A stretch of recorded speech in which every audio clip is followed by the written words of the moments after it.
Bonjour, nous sommes jeudi 23 octobre. Bienvenue dans la Daily News de clôture de ce Cial 2014. Pour m'accompagner, j'ai le plaisir d'accueillir Monsieur Nicolas Transo, directeur du Cial. Nicolas Transo, bonjour. Bonjour. À quelques heures de la fermeture du salon, pouvez-vous nous dresser déjà à chaud un premier bilan? Écoutez, c'est vraiment un moment assez émouvant, évidemment, de finir ce salon. Nous sommes globalement absolument ravis parce que nos exposants et nos visiteurs sont contents, sont heureux, sont portés et dynamisés par le salon. Donc c'est déjà un premier bilan qui en soi est très enthousiasmant. Alors je vous propose de revenir en images sur ce premier salon à travers un résumé d'1 minute 40 d'images.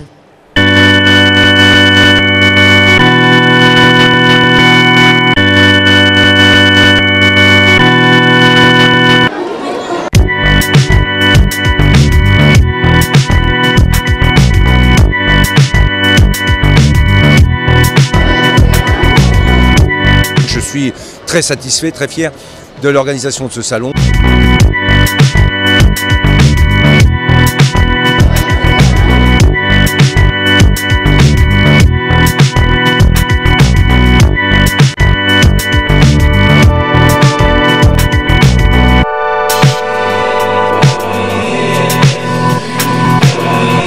Cette fierté de nos produits, cette fierté de nos entreprises, la fierté des collaborateurs de travailler, de faire carrière chez nous.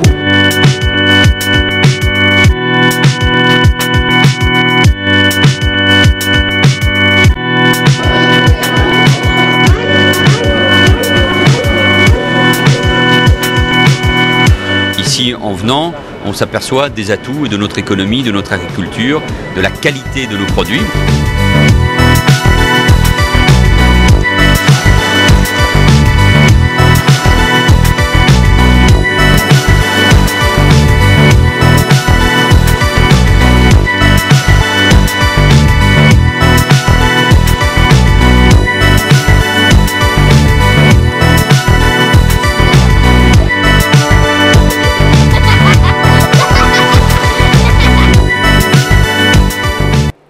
Nicolas Transo, quel est votre ressenti? Oui, effectivement, on peut les applaudir suite à ces premières images. Écoutez, je commençais par dire que c'est assez émouvant. Effectivement, ça fait assez chaud au cœur de voir autant de choses. Je pense qu'il s'est passé énormément de choses en 5 jours. Et là, c'est vraiment très court, on n'a qu'une minute 40. C'est très court, mais on voit qu'on a quand même fait beaucoup de chemin depuis 64, donc en 50 ans. On voit qu'on a une diversité sur le salon qui est extraordinaire, aussi bien au niveau des produits qu'au niveau des nationalités présentes sur le salon. On voit aussi qu'il y a un discours très positif a été porteur sur le salon. On a été ravis évidemment d'accueillir des célébrités, des délégations politiques importantes. Il était important pour nous d'avoir évidemment pour la France le ministre de l'Agriculture et de l'Agroalimentaire, donc Stéphane Le Foll, qui a quand même passé 3 jours sur le salon, ce qui était vraiment une preuve de vraie reconnaissance, de sa reconnaissance et de son implication pour l'industrie agroalimentaire. Le Premier ministre, le Président, je crois qu'on l'a pas vu là, mais il était là donc il y a 2 jours, le Président de la République. On a en tout accueilli quasiment 150 délégations au total. Donc ça doit être au moins une 60aine de ministres de différents pays. Donc ça donne effectivement une vraie reconnaissance à la dimension mondiale de ce salon. Tout à fait. Donc beaucoup de choses, effectivement. Alors on vous croise également vous-même tout le temps. Vous êtes vraiment présent physiquement sur ce salon. Quand vous croisez vos exposants, vos partenaires, quelles sont leurs premières impressions qui vous le donnent, leur premier retour? Alors, j'ai évidemment pas eu l'occasion de rencontrer les 6500 exposants, c'est un peu compliqué. Néanmoins, ce que j'ai pu ressentir à travers ces 5 jours, c'est beaucoup de sourire, de plaisir et d'envie. Et donc, quelque part, ce qui est absolument incroyable, c'est la passion et l'énergie que mettent ces 104 nationalités exposantes dans cette industrie agroalimentaire. Et c'est vraiment, au départ, quelque part, c'est quelque chose comme une valeur universelle qui est le plaisir de manger, le plaisir de partager. Donc j'ai trouvé qu'il y avait une vraie énergie sur le salon qui est vraiment agréable à observer, en particulier au moment où on parle beaucoup de crise et tout ça. Là, on sentait qu'il y avait une vraie volonté de croissance, d'export, d'internationalisation. Et c'est vrai que vous avez raison, la notion de plaisir est vraiment un terme qui est revenu très souvent dans les discours. Alors, de fierté également. Oui, tout à fait. Alors nos reporters sont partis à la rencontre vraiment au hasard de 3 exposants. Regardez ce qu'ils pensent du Cial 2014. 30 secondes c'est court parce qu'il s'est passé beaucoup de choses cette année. Je dirais que le Cial 2014 pour Groix et Nature s'inscrit dans la lancée de 2012, en sachant qu'en 2012 on va remporter le Cial Innovation pour l'huile de homard et que cette année on était à nouveau dans les finalistes pour la sardine à l'huile de homard et des mini rillettes de 30 grammes qu'on a lancées. Donc le Cial, sur une période courte, ça nous permet de concrétiser la prospection qu'on a pu faire tout au long de l'année et de revoir les clients qui peuvent être près géographiquement de nous ou pas forcément, des clients à l'export notamment. Ce n'est pas la première fois que nous exposons ici, c'est déjà la 5e. C'est-à-dire que nous sommes très satisfaits sur les résultats que chaque année on a eu ici au Cial. Ça est toujours pour nous une occasion très importante pour rencontrer tous nos clients qui viennent de tout le monde parce que nous exportons pas seulement dans l'Europe mais aussi en Japon, en Amérique et Australie. Mais c'est aussi l'occasion en particulier pour avoir des nouveaux contacts. Pour nous, c'est très important aussi de l'Asie, c'est-à-dire Chine, Japon, Corée du Sud, Thaïlande. Et on a eu la possibilité de faire toutes ces rencontres. On a noté aussi que le numéro de présence cette année, selon nous, a augmenté sensiblement. Peut-être 3 mots, qualitatif, intense et je pense porteur dans le sens où c'est notre 2e édition au Cial avec un premier succès en 2012 et sur une 2e édition qui est aussi prometteuse avec des clients qui sont revenus fidèles et une autre perspective encore cette année qui est vraiment très intéressante pour notre maison de champagne je pense et aussi pour la Champagne tout entière. Alors quand on est à la tête d'un événement qui a de si bons retours, ça doit faire chaud au cœur, non, Monsieur Transo? Ouais, écoutez, je pense qu'il a très bien résumé la situation. Là, quand il nous dit qualitatif, intense, porteur, moi ça me va bien. On a également entendu parler d'innovation. L'innovation, c'est vraiment le moteur de la croissance de l'industrie aujourd'hui. C'est vraiment au cœur de votre salon, c'est très important. C'est au cœur du salon et c'est vraiment l'occasion pour des entreprises qui sont souvent des PME ou des petites entreprises, d'un seul coup d'être vraiment sous les spotlights de l'actualité mondiale de l'agroalimentaire. Et du coup, c'est effectivement un accélérateur de visibilité et du coup un tremplin export extraordinaire. Donc c'est une solution qui est extrêmement efficace pour les entreprises, c'est ce qui est le plus important. Alors Monsieur Tchéry, la 2e personne qui a été interviewée, parlait du nombre vraiment très important de visiteurs qu'il a reçus sur son stand. Vous avez déjà eu les premiers chiffres en termes de visites? Alors c'est encore un peu tôt pour faire le bilan parce qu'on ferme à 5 heures tout à l'heure, mais néanmoins on va vraiment aller atteindre notre objectif de 150 000 visiteurs, ce qui était vraiment l'important d'un point de vue quantitatif, mais aussi plus encore d'un point de vue qualitatif. Et ce qui est important, c'est qu'on a vraiment reçu des délégations des plus grandes enseignes de distribution et de restauration au monde.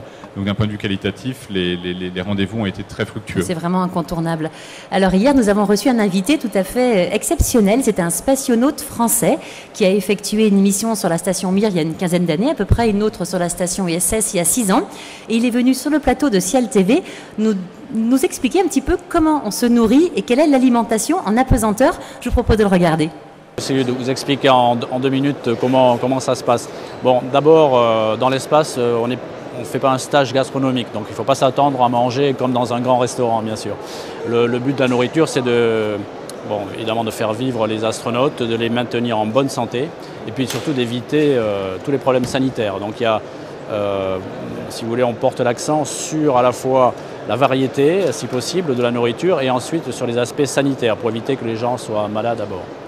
Alors, dans l'espace, on ne cuisine pas. C'est trop compliqué, évidemment, quand on est à l'apesanteur, tout flotte, donc c'est pratiquement impossible de cuisiner. Donc tous les plats que l'on mange sont des plats qui sont juste préparés, réchauffés. On a beaucoup de plats qui sont déshydratés, donc dans des sachets plastiques, et qu'on va pouvoir réhydrater soit avec de l'eau chaude, soit avec de l'eau froide, en fonction de la nature du plat. On a aussi bien sûr des conserves, des boîtes de conserve. Ces boîtes de conserve, on peut les chauffer aussi. On a une espèce de petites valises qui permettent, en enfermant la boîte, de la chauffer à des températures raisonnables, donc 50 ou 60 degrés. Et donc on va consommer avec des couverts, un peu comme sur Terre. Ce qu'on va essayer d'éviter, bien sûr, dans un environnement d'apesanteur, c'est tous les liquides, tout ce qui est trop liquide, évidemment. Donc dans la conception des plats, on essaie d'éviter tout ce qui est liquide, qui bien sûr peut se mettrait à flotter et à aller un petit peu partout dans la station. Et aussi tout ce qui est trop fin, par exemple la semoule, le sarrasin, vous voyez, tout ce qui est en grains en fait, et ou alors qui n'est pas assez compact. Voilà. Donc on peut manger par exemple dans une boîte de conserve avec une cuillère, une fourchette, mais évidemment il ne faut pas que ce soit trop liquide.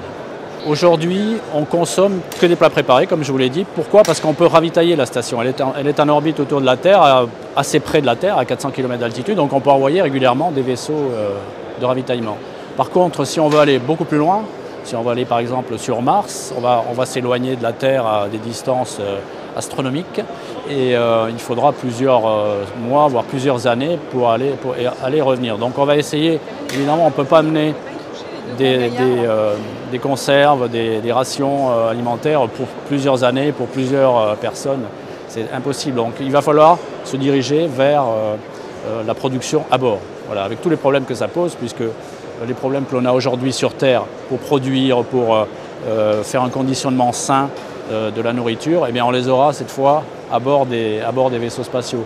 Alors pour ça, bien sûr, c'est ce qu'on fait aujourd'hui. Eh bien, on apprend à développer tous ces équipements, toutes ces techniques qui vont nous permettre plus tard de pouvoir produire et conditionner dans l'espace. Alors Nicolas Transo, quand est-ce que vous nous organisez un ciel sur la Lune ? Alors, je ne suis pas sûr d'être prêt pour prendre mon ticket pour la Lune. En tout cas, je suis content de retrouver, même dans l'espace, les mots-clés d'innovation, de plaisir, de santé et de praticité. Je ne suis pas sûr que la distribution soit suffisamment structurée sur la Lune pour y aller tout de suite. On va attendre un petit peu encore. Exactement. Alors, je voulais poser une question. Donc, on est à quelques heures maintenant, 2 heures de la fermeture. Tous les produits, toutes les denrées périssables qui sont sur le salon, qu'est-ce qu'elles deviennent quand le CIAL ferme ses portes ? Alors, le CIAL a depuis très longtemps un partenariat avec la Croix-Rouge. Donc la Croix-Rouge est la seule organisation habilitée à récupérer toutes ces marchandises pour les redistribuer évidemment autour d'elle. Et on récolte jusqu'à 20 tonnes de produits qui seront donc partagés. Donc vraiment, donnez vos produits à la Croix-Rouge. Merci. Un très beau geste que nous vous conseillons vraiment à tous de suivre. Eh bien, Monsieur Transo, je vous donne rendez-vous dans 2 ans, puisque le prochain CIAL, ce sera du 16 au 20 octobre 2016. Et je vous propose de nous quitter avec les images de cette magnifique fête que vous nous avez organisée pour les 50 ans du CIAL. C'était lundi soir avec un superbe spectacle. Et c'était vraiment un bel événement, très émouvant. Beaucoup d'émotions on a senti dans ce spectacle. Et à dans 2 ans alors. Merci beaucoup.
Et encore une fois, bon anniversaire au CIAL. Top générique.